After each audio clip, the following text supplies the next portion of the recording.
isolation is equal to smoking 20 cigarettes per day. Emotionally disturbed by others' success, then it is definitely a problem, that you have a problem with yourself.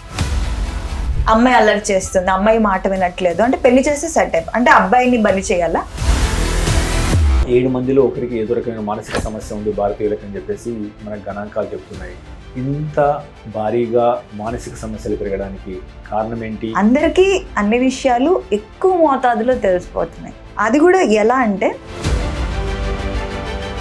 అందమైన భార్య ఉంది, అంతకన్నా అందమైన భార్య నాకు కావాలి, లేదా అతనికి పిల్లలు తొందర పుట్టారు, నాకు పిల్లలు పుట్టాలి. ఈ పోలిక అనేది సొసైటీలో ఎంత మేరకు ఉంది, దానివల్ల సమస్యలు ఏ రకంగా వస్తున్నాయి? సో వాళ్ళు నిజంగా ఆనందంగా ఉన్నారో లేదో మీకు తెలీదు. ఎప్పుడు కంపారిజన్ వస్తుంది? మీ మీద మీకు ఇంట్రెస్ట్ లేనప్పుడు వస్తుంది. యాక్చువల్గా ఈ సామాజిక గౌరవం వర్సెస్ మన సొంత మానసిక ఆరోగ్యం, దేనికి ప్రిఫరెన్స్ ఇవ్వాలి? ఆనందంగా ఉండడం అనేది పక్క వాళ్ళ కోసం కాదు. మీరు ఆనందంగా లేనప్పుడు చూసి వెక్కిరించేది కూడా వాళ్ళే. కాబట్టి మీ మెంటల్ హెల్త్ బాగాలేనప్పుడు, ఫర్ ఎగ్జాంపుల్, పేరెంటింగ్ సంబంధించి 5 అంశాలు చేయాల్సినవి, చేయకూడదు చెప్పండి. 4 type of parenting styles చెప్తాను, సింపుల్. పిల్లలు ఫోన్కి అడిక్ట్ అవుతున్నారు, వారి నుంచి ఫోన్ను దూరం చేయడం, అది కూడా వారు మానసికంగా ఇబ్బంది పడకుండా. పిల్లలు మిర్రరింగ్ అంటాం. పెద్దవాళ్ళు ఏం చేస్తే దాన్ని ఇమిటేట్ చేస్తారు. ఎస్పెషలీ పిల్లల్లో ఐక్యూ ఈక్యూ అని చెప్పేసి అంటాము. ఎలాంటి జాగ్రత్తలు తీసుకోవడం ద్వారా వాళ్ళు దీన్ని మెరుగుపరిచే అవకాశం ఉంటుంది. అక్కడ స్కూల్లో వేస్తే స్కూల్లో టీచర్స్ సెకండ్ పేరెంట్స్ అంటారు.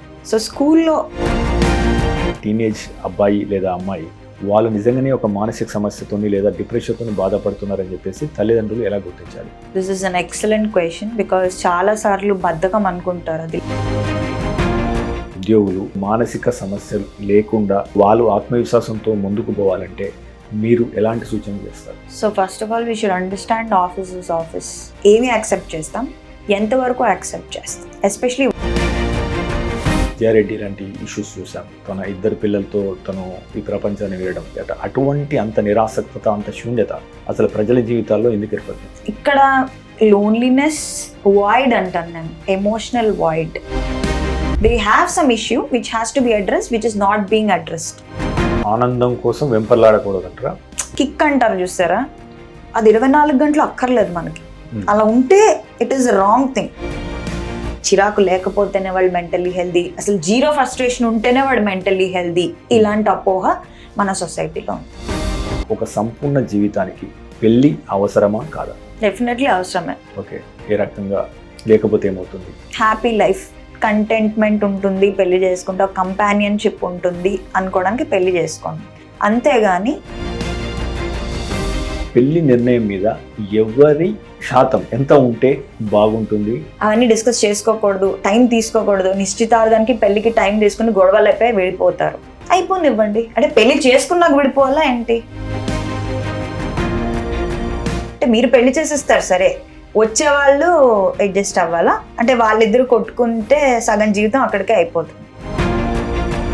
పెళ్లికి ముందే ఇద్దరు ఐడియల్గా 100% కరెక్ట్ ఉన్న వాళ్ళు పెళ్లి చేస్తే బాగుంటుంది అనుకుంటున్నారు. ఐడియల్ అనేది concept is a fairy tale concept which does not exist. Okay, ideal అక్కర్లా.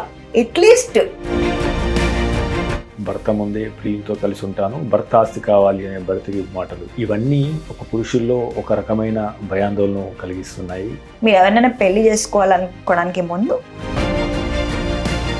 వాళ్ళ యొక్క జీవిత భాగస్వామిని కరెక్ట్గా ఎంచుకోవడానికి అమ్మాయికి మీరు ఇచ్చే సూచనలు ఏంటి?